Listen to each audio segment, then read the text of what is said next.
session that's recorded within the 30 minutes. So thank you everyone for coming to another American TESOL Presents Free Friday webinars. We record these so that we have over 100 recordings, over 100 presentations, over 100 resources, and you can find all that information if you go to the bit.ly links. So just go there and you will find that, and you'll find all the tools within this presentation. One of the things you'll want to do as well is you're going to want to go to my slide share, because if you go to slide share, then you're going to find all these incredible presentations as well. There's now about 150 of them, so you can have access to those. You can download them. You can share them with your staff. They're PDFs, so feel free to share. It's all absolutely free, and it's to help you out. So around the time of January, and it's thanks to American TESOL, because without American TESOL, we wouldn't be able to offer this to you for free. So you can bring your staff, you can share with them recording and everything like that. I'm going to give you the American TESOL blogger, because Jonathan Lazarus does a really good job of every single week. He updates you with the latest webinar recording. So you can get the links. He embeds the Pearl trees, he embeds the list leaves, and he gives you all the videos and the presentations as well. So you can have access to all of them. We have lots and lots and lots of different resources free for you. Feel free to share within the conversation. Let us know your tips and tricks. I call this the Teacher Survival Kit of Productivity Tools and Apps. So a lot of people ask me, and it's a very good question, how I'm able to do everything that I do. And well, first of all, if you're asking about motivation, that's an entirely different type of webinar. You can find out about webinar if you go to the 30 Goals Challenge for Educators. Hi, Pariati. And thank you. It's always great interacting with you on Facebook. And it's great interacting with a lot of you all over the world. I know you're always on Facebook and you're doing the different types of activities. So I want to give you my tips. And one of the reasons I'm going to give you my tips, because many of you, like Peggy and Laquita and some Angelique, well, a lot of you, as a lot of you know, because you're in my different types of free professional development. Every month I have about 3 or 4 very large projects going on. So right now we're running the 30 Goals Challenge for Educators. We've had over 10,000 educators participate in that. It's free. We have a free 5-week open online course, which is how to create your e-perfect textbook, and we're getting about already the 400 attendee mark. So we'll find out all about that. If you go to the bit.ly address, you'll see where it says about me, Jennifer. That's a great question. Jennifer says, how do I find out more about 30 Goals Session? To find out about any of these free opportunities, you can just go to either the bit.ly link, the ELT links, or you can go to, I'm going to give you another bit.ly link. If you go about and it says Shelly Terrell, or you can go to Shell Terrell, and you'll find all the projects. But you can also go to 30goals.com, and you'll find a lot of information there as well. The great thing about all of these projects is they're free, but they're quality professional development. I don't do this alone. I actually am very, very, very blessed. I have a lot of different people who help, like Peggy George and some other. I don't know why the 30 Goals isn't linking, but oh well, I'll put that later. And so there's many people who make these events happen. So there's the 30 Goals, there's the book, and there's the course coming up in March, the ITDI course. But there's the free open online crafting your e-perfect ebook, and then everything else that I do as far as teaching, because I do teach online. I usually, my students range, I teach teachers from all over the world, and I have to grade them and stuff like that. And so sometimes in one class I'll have about anywhere from 100 to 200 teachers, and I have to provide them with, this last go around for one of these open online courses, we had 2,000, and I had to give them feedback. So a lot of teachers, they'll have 100 or 200 students that they have to grade within a year. And some of the reasons why you cannot keep up with this, because you might ask, how do I keep up with all this, is because your school is very limiting in what they give you as far as the tools that you can work with. So I'm going to present these tools, give you some ideas and tips how I use them so I can save time, because for me, whatever I can do that's going to save time like that, save me minutes that come to hours, is going to save my sanity, because that means I get to sleep during that time, and that's what I choose to do with my free time, is I sleep. I want to sleep.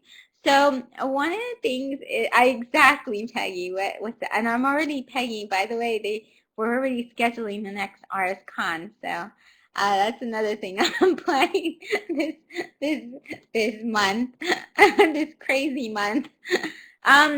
So I do love this Gustav Flaubert quote, and it says, "Be regularly and orderly in your life, so that you may be violent and original in your work." And so many times I tell people, I wish that I could just get rid of all this other work. Like I had minions, and they would do my grading and my accounting and my taxes and all this other mess that I have to take care of. So that way I could just be left to do what I love to do. And what I love to do is I love to teach, I love to help teachers, and I love to be able to be creative and do all this. But you have all these other things as a teacher, parent engagement, classroom management, all of these, that it takes a lot of time to do them. So I try, my goal each year, my number one goal is streamline. Streamline, what I mean is take what I can and save time on the tasks that don't matter as much. I need them to get done. I need them uniform to do that. So one of the first parts of that is organization. Each year we need to get better organized. And if you're on a lot of online tools or social networks, like for me, a lot of times when you're a teacher and you're new to using Web 2.0 tools, you get into everything. I do. It's so easy nowadays to find a web tool, to like it, and then to be in 100 of them, because you can connect with your Facebook or you can connect with your Google account. So it's easy to take 100 tools like a Storybird, Gluckster, and just have accounts for all of them. And I do. So now, every single year, I have to organize because I joined the 100 web tools. So one of the first things you want to do is be very cautious about the tools that you join. So consider the year, consider the age level, because a lot of times the Web 2.0 tools that you may love and you think are exciting, or the apps, your students, a lot of times your students have to be 13 years old to use them. Or up on some of these. So think about those kind of things. Try to find a couple of tools that you love, and then stick with those 2, 3, 4, 5. Make them work for you. I like tools that have other apps integrated in them. For example, Musi. Musi, you can do a lot with Musi. Different kinds of things. I like to download apps a lot of times, because sometimes you can use the app without using a tool. If I'm doing video creation and my students only have access to like one video creator, then maybe we'll just use Animoto all the time, because it works. It's great. It works on multi-platforms, and it's what I like. So Google, I use Google for everything. And one of the reasons why is it's got so many apps integrated in it that I can use it for a lot of things. Edmodo is fantastic. It has a lot of great things that you can do with it. Bunsy, I love Bunsy because you can create digital stories, you can do interactive multimedia posters. So there's a lot of things that I like to use, and those are the tools I use, and that's what I concentrate on. The other part is organizing this. How do you organize all this so that way you organize the events, organize your presenting, organizing your teaching? How do you do all of that? Well, and where can you save time? What kind of things can you get something else to do? What apps can get you to do things really quick and save you a lot of time? Well, I'm going to show you. So one of the things that you can do, and a lot of us can do, is you can use your mobile device. It has really saved me so much time. So using different mobile devices, and it doesn't matter if you have, as long as you have like a smartphone. A smartphone, I think, is a very good investment. You can have something like a Windows, a BlackBerry. You can try to find the cheapest smartphone. But if you do a lot online, a smartphone is really, and most of you probably have a smartphone. So even if your students don't have it, these will help you to do a lot. Learning how to do things with my mobile device has saved me so much time. And the reason is because research shows that with your mobile device, that a lot of times we wait. We wait for the bus. We're on subways. Maybe we ride the subway to work. Maybe we ride the bus to work. Maybe we carpool.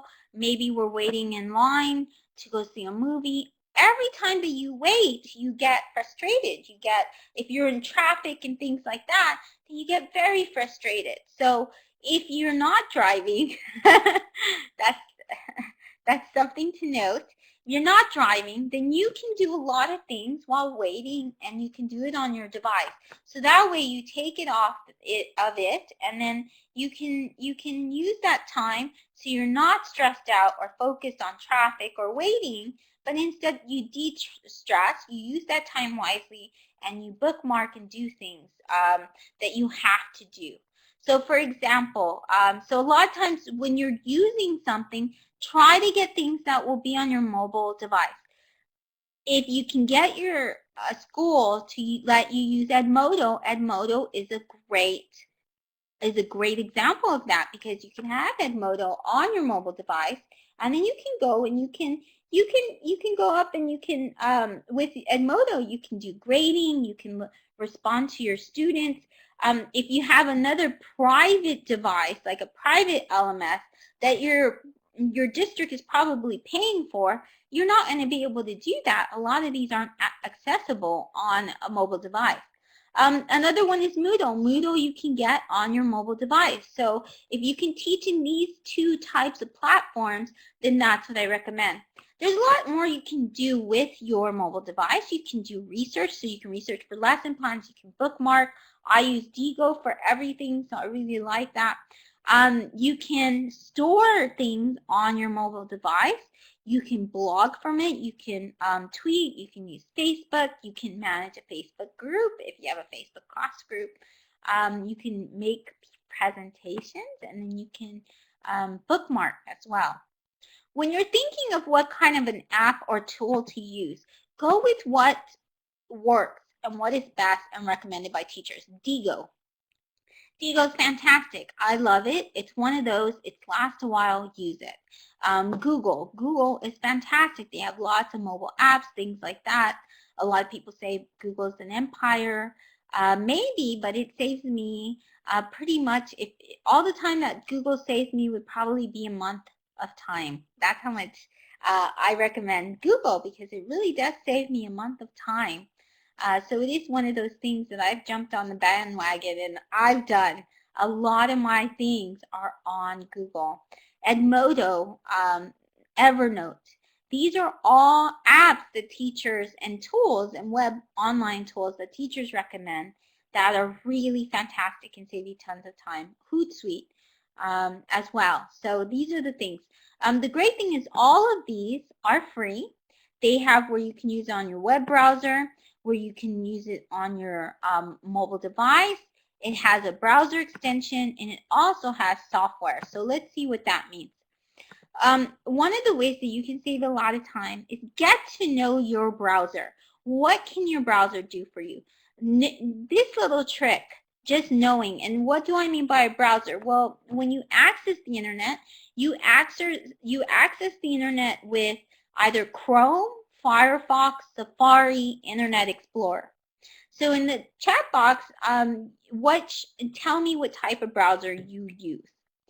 The good thing to know is that all of your web browsers have tips and tricks. They have what are called extensions, or what are called apps, or what are called bookmarklets.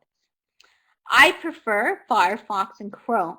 These are the ones that I think are the best browsers in my opinion. They save you a lot of time. And one of the reasons why is because they have apps for everything. And so when you know what your browser can do, you empower your browser. So one of the things that I found out about this last couple of years was how I could use extensions and apps. I never knew that before. So I spent all this time, wasted time, when I could have used it to be bookmarking. So I automatically, for my favorite tools that I use every single day, I put a bookmarklet or extension. You can see my Diigo, you can see my Bitly, you can see my Pearl Tree, you can see my, I think that's Google Reads, but there's different ones. Scoop, sorry. You can see my TweetDeck, and I have HootSuite. I even have a timing schedule. You can put any of those. The great thing about it is when you use them, what does it look like? Well, when you use a bookmarklet, it comes right here. You can usually take any type of web page that you go to usually, and then you just drag and drop. So you click on it, and you make it stay, and you drag it up to over here, the toolbar, and it becomes a link in there. And then you can right-click it, and when you right-click it, you can edit it. So you'll see that I edited mine, and I renamed it blog. Before it was called like EduBlog something, but I do that so I can get more room on my bookmarklet. An extension does more. So if a tool doesn't have a bookmarklet, pretty much any tool can have a bookmarklet, then you can always get the extension. The extension is the better option because, and I'm going to show you what these do, why you want to do it. One of the reasons you want to do this is because when you do it, it'll do something like when you click on it, it'll automatically bookmark things for you. So you don't have to go to Diigo. If I click on this, I don't have to go to Diigo to bookmark something. In fact, it'll come up and it'll give me all these options. So whatever web page I'm on, I just click my Diigo extension, and it'll let me save it. It'll let me pin it. It'll let me take a picture, screenshot, and add it as a note. It'll let me put a tag on it. It'll let me send it to a group. It'll let me tweet it, all because I clicked on this little box. So you can do that with pretty much a lot of different tools that you use daily. Another good question to ask yourself when you're thinking of saving your time and your sanity is how you can develop good habits and routines, which is something that you want to do. So for me, for example, when I first started on Twitter, I was on Twitter all the time. I was on email all the time. I get 100+ emails every single day. Facebook. So what I would do is I'd wake up in the morning, and then 3 hours would go by, and I was on Facebook and Twitter, and I was on email, and I get nothing else done. There went the time for grading. There went me eating right. There went me running, and all of these things. So I needed to break myself out of that habit. One of the things that I needed to do was I needed to create good habits. Well, how do you create good habits and routines? There are apps for that. If you are into gamification, if you like playing games, if you think games are really motivating, then you can use something like habitrpg.com. What it does is it takes your to-do list or all these. So you take the 30 minutes or whatever to set this up. It's free. And what it does is it gives you little reminders. It's even on your mobile device now. This year they put it on Android, and they put it on iOS. So what it does is all these things that you put, let's say you want to break out of the habit of checking your email first thing in the morning. Instead, you want to go running. And it gives you these things. It tells you dailies. Bed, what time you want to go to bed, what time you want to wake up, what time, let's say if you want to spend this on the dishes, let's say you want to spend very certain types of sets of time and length doing different things. Oh, I want to only grade for an hour. I only want to grade for 30 minutes. I only want to respond to blog post comments of my students' blogs for 30 minutes. I mean, all of these things, you can do it with Habit RPG. Break the habit, establish new habits by doing these. Another really fantastic app for doing that is 3030.binaryhammer.com. In fact, this is what I would recommend. But if you don't have a mobile device and you only have access to a computer, then you can use Habit RPG. The great thing about Habit RPG is it gives you levels, it gives you new tools, it gives you swords, and it has your superpowers and all of that. So it's very motivating. You can even do it on a community. You can share it with your friends. 30 by 30 isn't necessarily like that, but it gives you timers on different things. I use Google Calendar. There's nothing that I cannot do without Google Calendar. It's free. It gives me free alerts. I put everything in my Google Calendar. In fact, and it goes to all my devices. That's the great thing about Google Calendar. It's in every single device that I have. Whenever I get a new phone or anything like that, it automatically comes on it. So if you look at my calendar, so there you see it says Friday, October the 10th. Oh, wait, maybe you can't see that. I don't know. And I'm just showing you my iPad, but I have an Android. And this is what it looks like. It highlights things. There it says your cellular device, but it works offline too, so that's okay. But it also gives me motivational messages every single day. In fact, I'll take it down, and then I'm going to say, okay? Oh, wait, today.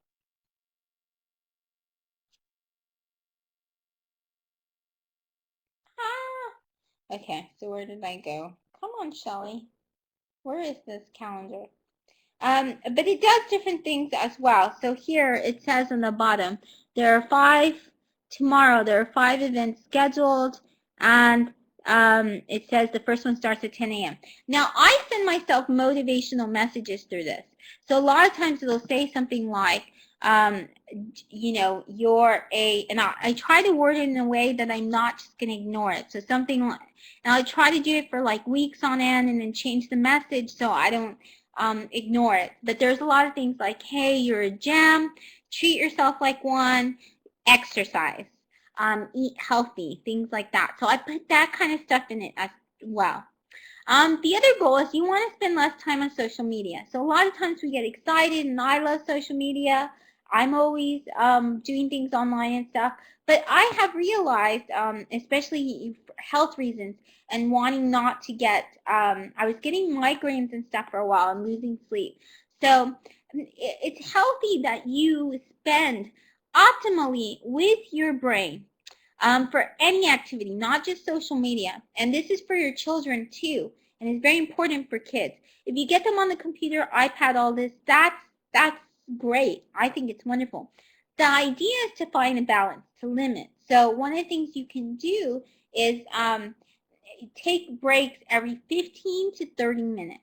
So if you want to be, ideally your brain needs it every 15 minutes. So every 15 minutes you should go on a 5-10-minute break.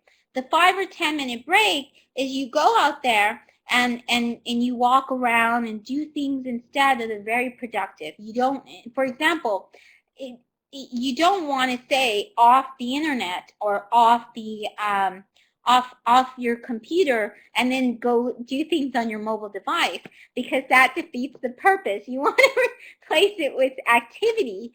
You want to give your brain and your mind a rest from things that are on electronic things, okay? So when you take these breaks, and they can be 5-minute, 10-minute breaks, every 15 minutes you should take a 5 or 10-minute break. Walk around, get some fresh air. So make it where it's anti-technology, those small breaks. Get small breaks in between. If you can do more, there's usually now, I will actually take, people don't realize this because I have automatic tweets and stuff. I will take a whole day like Sunday and stuff, and every other Sunday I am completely offline. So, and I may watch TV, but that's very rare as well. I try to do outdoors stuff. Try third-party tools. They really help you a lot. HootSuite has saved my life. I love HootSuite. One of the things is I can schedule tweets ahead of time. I can schedule information ahead of time. It goes to my Facebook. It'll go to my, yes, it does, Peggy, because a lot of times people want to know the information. A lot of times I know that, Monday, Tuesday, Wednesday, there's going to be for different types of groups. I need to have different things. I even schedule my EdChat tweets. So if I'm running late for EdChat, sometimes there'll be automatically scheduled tweets, automatically scheduled questions that I'll put for EdChat. So there's a lot of things that I do with automatic scheduling. There's a lot of blogs that I read that I love. I don't tweet them at the time because, first of all, I don't want people knowing when I'm online all the time. I don't think that's very, I like to keep that private sometimes. So what I do, and also because I don't want to necessarily give 100 links at one time. So a lot of times I'll add that on a feed for much later. And I can do this with HootSuite. It goes to Instagram. I can do my Instagram. I can do my Google Plus pages. It goes to Facebook. It goes to Scoopit.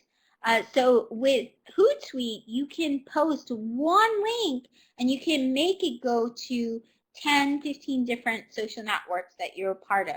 So that's something to consider. I love HootSuite. Some people like TweetDeck. Another productivity app that's really good and highly recommended, this is what Jake recommends a lot, is IFTT.com. And I think you can get that on mobile device as well.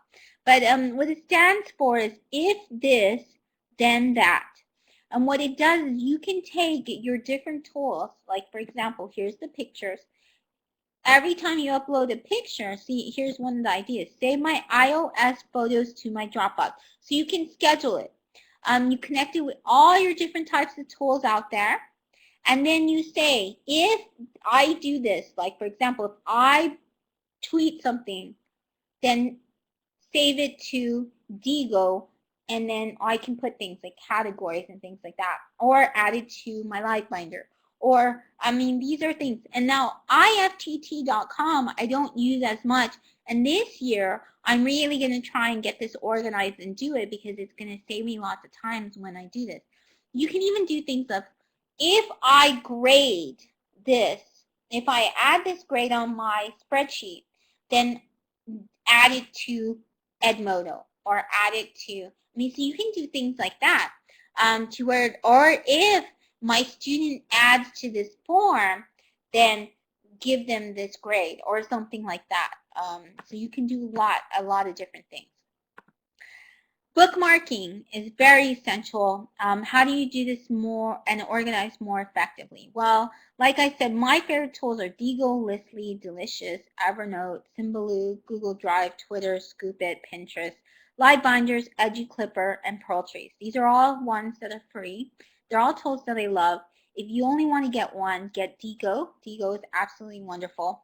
But Diigo it has so many features. I get to learn it, and I get to learn it well because it'll automatically blog whatever you bookmark on Diigo.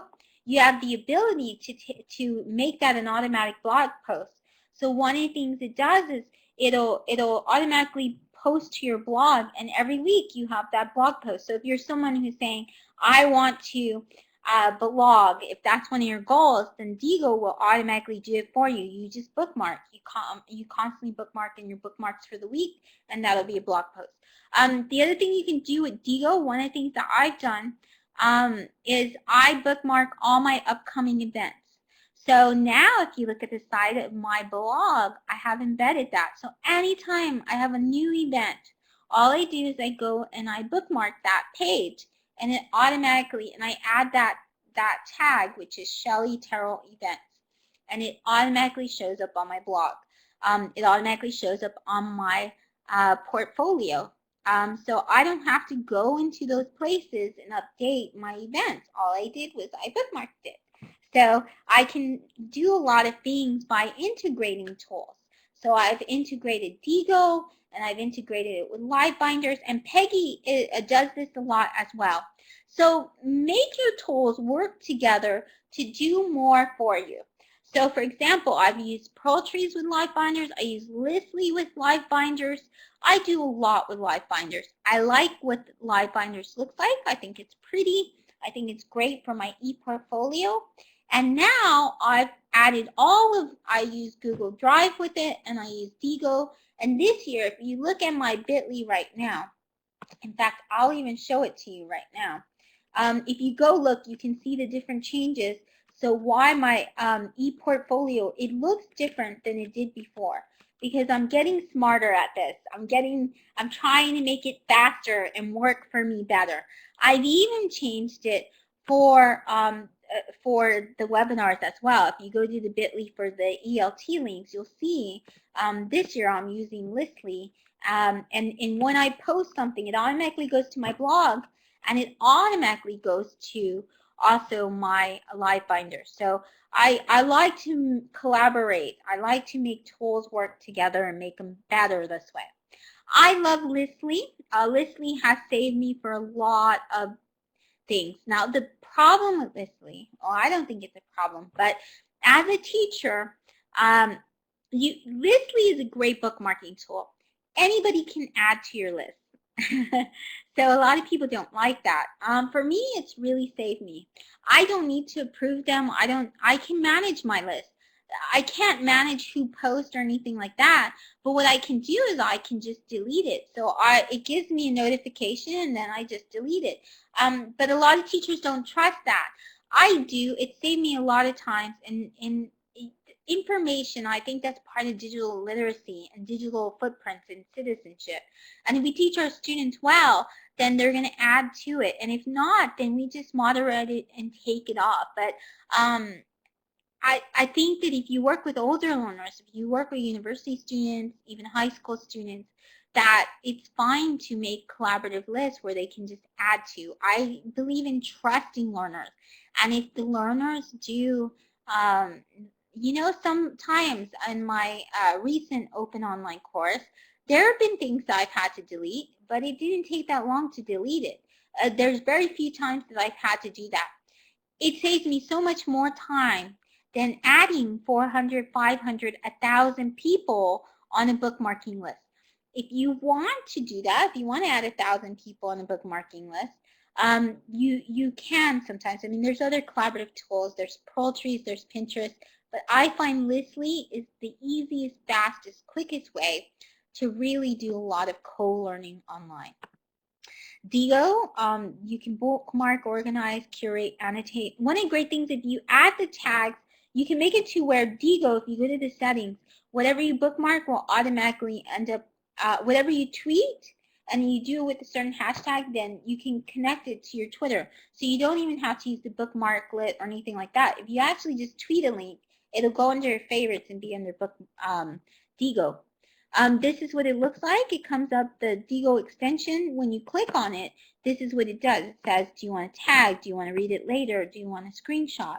Do you want to add it to your library? It gives you all. You can highlight. You can add sticky notes. Those are in the paid versions now, though, by the way, the sticky notes and all of that.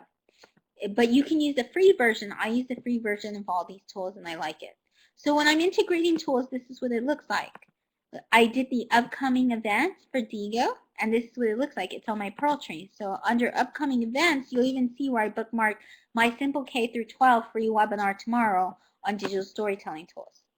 Google, why do I use Google? You can find out so much information on Google.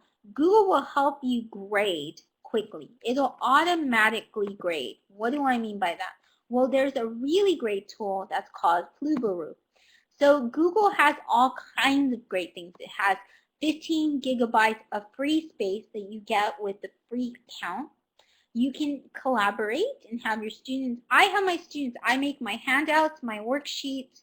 I make any type of note-taking, anything my students, all my rubrics are on Google Drive. Everything is on Google Drive. All my handouts, I don't even use Microsoft Word anymore. I only use Google Drive. I try not to use Word. I try not to use my Open Office. I try not to use Excel, any of that. I do everything on Google Drive. And I'm even trying to make it to where I can make all my presentations on Google Drive. instead of PowerPoint. I'm still tricky about that because I really like PowerPoint. Free mobile apps for all kinds of stuff, and it works offline. I can do this while I'm on a plane, while I'm waiting for the bus, and I don't need an internet connection to use to create documents. So that's another thing I really love about it. Mobile Google, it has so many different apps, so that's one thing to know about when you're using it with your mobile device, which is accessible on your Windows, on your Android, on your iOS. Then you can do a lot of things, and you can go ahead and you can add the different types of apps for it. They're free, maps and everything. You have document creation tools, Google Drive Connect apps, you have scripts, and you have templates. All of these make your Google do more for you. They save you tons of time. So what do I mean by that? Well, if you go under Create, so this is what Google Drive looks like. You get 15 free gigabytes. For a lot of us, that's more than our computer will give us. And then what you do is you go under Create. When you go under Create, you'll see it gives you all of these different types of apps. You go to the bottom, and you can search those and add things like Pisana or something like that, and it does really great things. You can collaborate, you can chat on the side while you're making a document, you can add comments, you can do so many things with it. You can automatically grade with a rubric. So there's so many things that you can do. When you want to download or make a copy, so I send my handouts this way. The students can access it, I can print them out, or my students can go to download as. And if they go to download as, you can download as a PDF, you can download as a Microsoft document, an open office document. There's so many things you can do with it. So that's why I really like it. When you do handouts for conferences and things like that, then you can make it available that way. And you can have everyone go and afterwards access whatever handout you had them do or for a workshop. You can add voice comments to documents. So let's say you're grading like a paper and you want to give voice comments because that's faster. It's so much faster sometimes to say something with a voice than it is for you to do it with typing. And the great thing is that your students can go and it makes them listen to it, because sometimes they'll just look, they'll say, oh, I got an A, so why do I have to listen? But if you have voice, they may say, I wonder what my teacher said. That would get them to listen to your comments. So Pisana is one of those that you can do. This is what it looks like when you add any of these kinds of bookmarklets and stuff, when you're adding it to your mobile device. So that's just something to be cautious of. You can have a bookmarklet or extension that the same kind of principle on your mobile device, and it's free. A lot of times it'll walk you through the process. It's going to have you copy and paste a JavaScript. So a lot of times it'll walk you through that.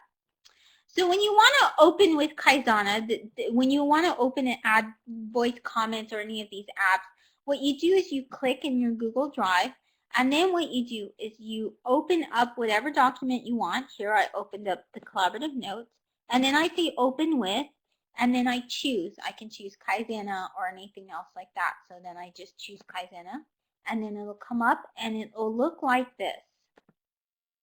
It'll show my document, the version that I did, but what it does is then all of a sudden it'll have this little bar on the left side.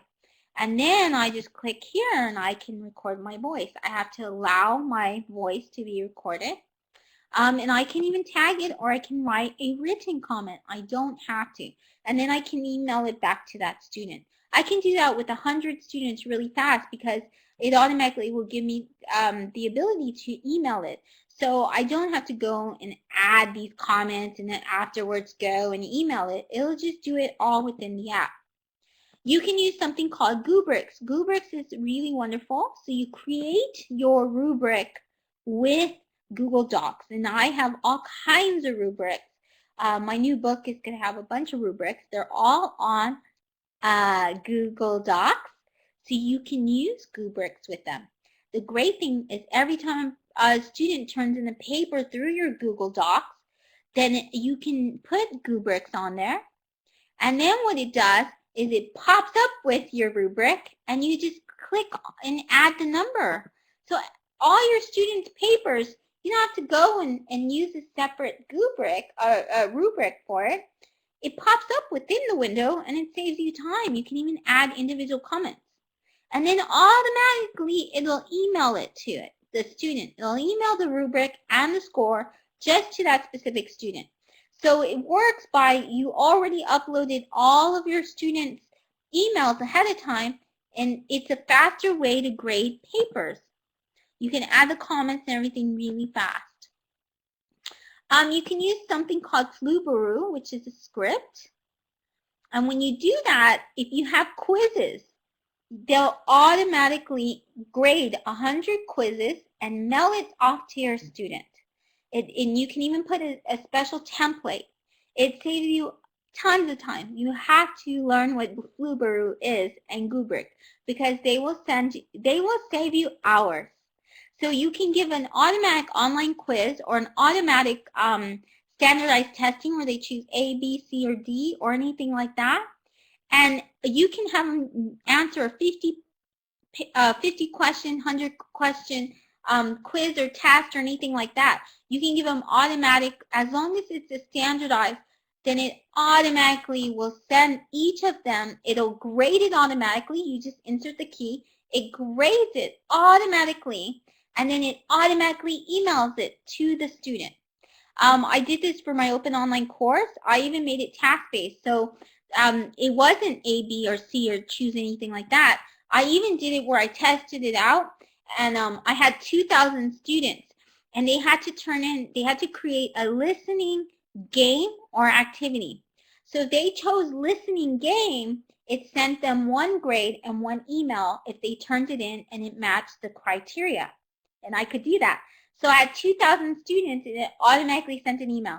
I didn't even have to email them. I didn't have to do anything. It even included their name. So for example, we have Maria in here. So if Maria sent me something, she just filled out a form and then she turned in her assignment that way. Then she automatically, because she filled out one of the options, got a form that says, "Dear Maria, thank you so much for turning in your eslvideo.com listening game. I really like this part about it," and then it added my personal comments. "Thank you so much. This is your grade. This is your certificate. Blah, blah, blah, blah, blah. Sincerely, Shelly Sanchez Terrell." So I didn't have to send that. It did it automatically for me. 100 people who sent me that automatically got feedback for it like that. And I didn't have to do anything. So it saved me tons of time. So I recommend you do it. Some other things worth noting, and then we're going to go ahead and end the session, is Evernote. Evernote, a lot of teachers recommend it. I don't currently use it right now, actually. I haven't gone on the Evernote bandwagon yet. It's because, and Peggy George makes a really good point. She says, "It sounds like these tools require some time to get them set up and would save tons of time in the long run once they are set up." Yes, absolutely. So when you do have a new tool, and I say pick and choose. I don't use Evernote. This is something that I don't use because I use other things. Maybe in the future, I will use Evernote when I find that it does something that I don't already have something else doing. But when you do choose to use something, get to know that tool, get to know everything it does so it can save you time. Invest the time ahead of time so it saves you tons of time in the end. nerdyteacher.com, if you go, he even has his own ebook. I think it's $2 or $3. But even if not, he has all these free blog posts on how to use Evernote for giving lesson plans, for grading, for managing your classroom. I use something called a Penultimate app. This is actually the way I write with a stylus pen, and this is the way I do my online journal now. I absolutely love Penultimate, so I'm going to go ahead and show you. Penultimate looks like this. It's the little brown icon. I got a stylus pen. A stylus pen is like something you can write on your thing. You can see there's my goals. It lets me write on my mobile device, and it's my own handwriting. And the reason why I use Penultimate, it also will take pictures. I've used it, you can see here, I use it for all my conferences and notes. so I can take pictures and everything like that. I find it easier to write with my own handwriting, and that's why I use it. Camscanner is one of those you can scan easily on your Android. So with my phone, whenever I need to scan a PDF or anything like that and send it, then I use a scanner. So I try to use a lot of apps, and I use this instead of a printer or anything like that because it's faster to do with my mobile device. TweetDeck, you can create a presentation on the web, or it's also a free iOS app. You do it in seconds. The great thing is it comes out with automatic pictures. It'll let you do a creative commons search of pictures, and you can create a very nice presentation on the go really fast. If you want, if you're a teacher who presents as well, then you can do these little tricks and it'll save you time. And those are my tips. I hope that that helps you. I know that's like a lot to do, but hopefully you can, a lot of these tips and tricks will help you. So you can go and you can get to know them, see the ones that you got really excited about. I always say in all of these presentations, find 2 or 3 that jumped out at you and you said, wow, I got to know that. And then you can go and you can learn more about them and you can find out how they will save you time. And if you don't like them, you can always come back and you can have another shot at a different tool. So thank you so much for coming today. And I will let you know we already have the Free Friday webinar links and sessions already up. So next week we're going to talk about Pinterest. That's Pinteresting, 7 ways to use Pinterest in the classroom for lessons and things like that. And the 24th, we're going to talk about digital literacy. The 31st, we'll talk about the magic of masking tape. So if you ever run into problems where technology, you cannot use it, I'm going to show you how you can just carry masking tape and do wonderful, wonderful sessions with it, and teach with it and run workshops with it, and how you can also use different colorful drawing and learning apps as well, drawing and coloring. So thank you so much. I'm going to go ahead and end this